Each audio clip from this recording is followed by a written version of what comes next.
মই বৰডুমচা মহংগাঁৱৰ পৰা আহিছোঁ। বৰডুমচা মণ্ডলী হয়।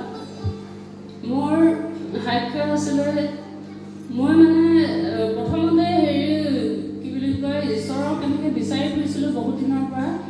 ঈশ্বৰক বিচাৰি পোৱা নাছিলোঁ, সত্য ঈশ্বৰক মই চিনি পোৱা নাছিলোঁ।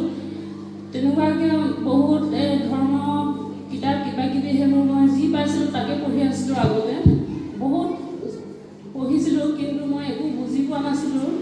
তাৰপিছত যেতিয়া ইয়াৰ সত্য পবিত্ৰ বিবাহৰ কথা গম পালোঁ, তাৰপিছত ইয়ালৈ আহিলোঁ। 24 চনত আহিছিলোঁ প্ৰথম। তাৰপিছত ইয়াৰ অহাৰ পাছত মই বহুত মানে ঈশ্বৰক চিনি পালোঁ আৰু গম পালোঁ।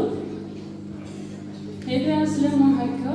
তাৰপিছত মই ইয়ালৈ খ্ৰীষ্টমাছৰ দিনা আহিছিলোঁ এবাৰ যোৱা বছৰ। তাৰপিছত যোৱা বছৰ মই ঘৰত দুদিনৰ পাছত মানে ৰাতিপুৱা সময়ত যেতিয়া মই বাহিৰলৈ যাওঁ তেতিয়া এটা উজ্জ্বল তৰা দেখিবলৈ পাওঁ। মই ভাবিছিলোঁ এইটো সদায় ওলাই কিজানি এইটো তৰা, কিন্তু মই পাছত সেইটো সদায় বিচাৰি আছোঁ। আজিলৈকে সেইটো স্থানত সেই তৰাটো কোনোদিনো দেখা নাই। সেইটোৱে মোৰ পোহৰৰ সাক্ষ্য আছিলে আৰু মোৰ ক'বলগীয়া ইমানে। মই ইয়াতে পেজ দলত মাহঁতৰ ব্ৰাণ্ডাৰ কিনাৰতে মই বহি আছোঁ। তাৰপিছত বহি থাকোঁতে মোৰ মনত বহুত দুখ লাগিছে। আজি দেউতা থকা হ'লেতো বহুত ভাল লাগিলে হয় বোলো, দেউতাও গুচি গ'ল।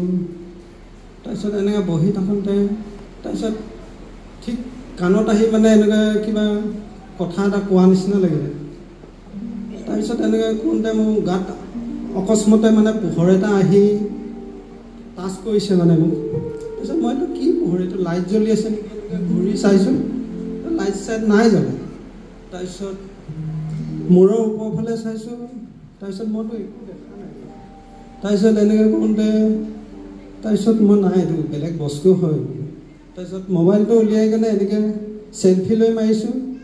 তাৰপিছত এইটো মানে ধুনীয়া পোহৰ এটা মূৰৰ ওপৰত মানে ৰখি আছে। তাৰপিছত মই খুব মানে কান্দিছোঁ, ইমানে কান্দিছোঁ। তাৰপিছত মই গৈ কেনে মাক কৈছোঁ, মা বোলো মোৰ ওপৰত বোলো বস্তু এটা বোলো ৰখি আছে, বোলো এইটো চকচোন বোলো কি হয় বোলো। তাৰপিছত মায়ে ক'লে এইটো বোলে ভাল বস্তু হয়, তই ভালকৈ থাকিবি আৰু প্ৰাৰ্থনাত লাগি থাকিবি কৈছে।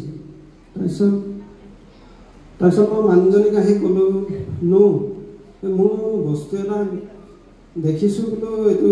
তাৰপিছত কৈছে বিশ্বাস কৰিবি আৰু প্ৰাৰ্থনা কৰি থাকিবি, এইটো ঈশ্বৰে তোক দেখাইছে কৈছে। মোৰ সাক্ষ্য ইমানেই। ইয়াত প্ৰাৰ্থনা কৰি থাকোঁতে বহুত ডাঙৰ এটা পোহৰ গোটেই খুলি পৰিছে, এইটো গোটেই বগা হৈ গৈছে।